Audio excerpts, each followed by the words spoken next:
Un ciel gris et un temps pluvieux pour un moment fort en émotion.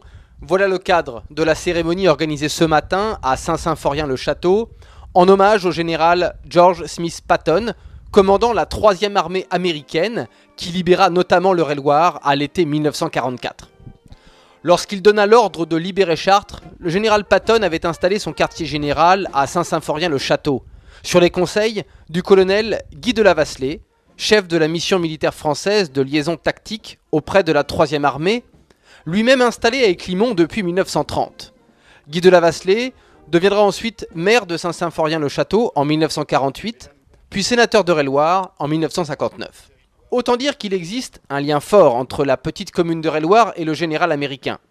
Stéphane Lemoine, l'actuel maire de Saint-Symphorien-le-Château, et les anciens combattants ont mis 15 mois pour régler les détails de cette cérémonie qui visait à célébrer le 65e anniversaire de la fin de la Seconde Guerre mondiale, mais aussi les 65 ans de la mort du général Patton. Une cérémonie marquée par la présence de la belle-fille et de la petite-fille de Patton. En présence notamment aussi de Gérard Larcher, président du Sénat, de l'ambassadeur du duché du Luxembourg, où est enterré Patton, d'un ministre plénipotentiaire représentant l'ambassade des États-Unis et de nombreuses autorités civiles et militaires. D'abord, c'était important parce que la mémoire du général Patton, la mémoire de ces jeunes soldats américains, le combat qu'ils ont mené avec les Britanniques, avec les Français, d'abord, c'est notre liberté. Même si le temps semble éloigner parfois les choses, et il est important qu'un maire, comme le maire de Saint-Symphorien, puisse faire vivre cette mémoire.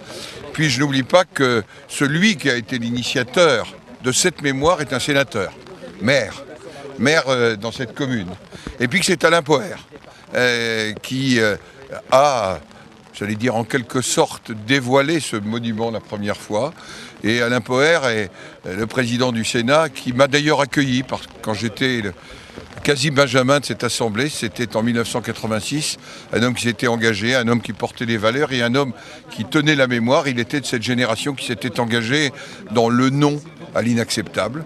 Et je crois que c'était important que je sois là, entouré bien sûr de mes collègues sénateurs d'Eure-et-Loir, du député de cette circonscription, et avec le bonheur de rencontrer la petite-fille du général. La petite-fille du général, Hélène Patton, restera marquée par cette cérémonie. C'est très important que les jeunes rappellent, préserver la mémoire de la libération, parce qu'elle est très très facile pour recommencer la guerre.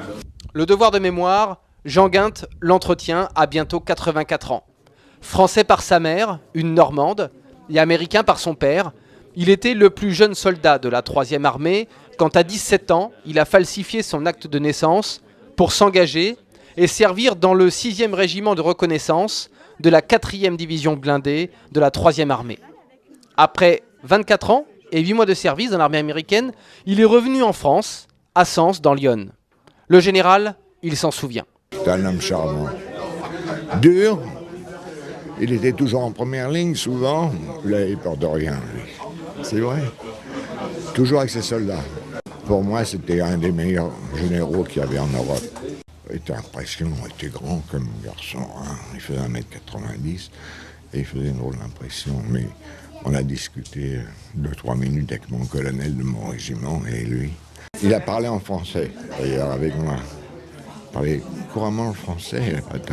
Mon colonel lui a dit « Venez les midis, mon général, vous allez rentrer dans la tente pour pouvoir manger avec nous. » Il a dit « Non, non, donnez-moi une mesquite, donnez-moi ça, je vais... » Et il y avait la queue, c'était l'heure de manger, il y avait la queue de tout le personnel de mon escadron qui était derrière le camion, la roulante, comme en France il appelle.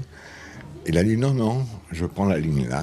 Il a attendu avec ses soldats, puis il parlait à un, il parlait à l'autre, mais très gentiment, très.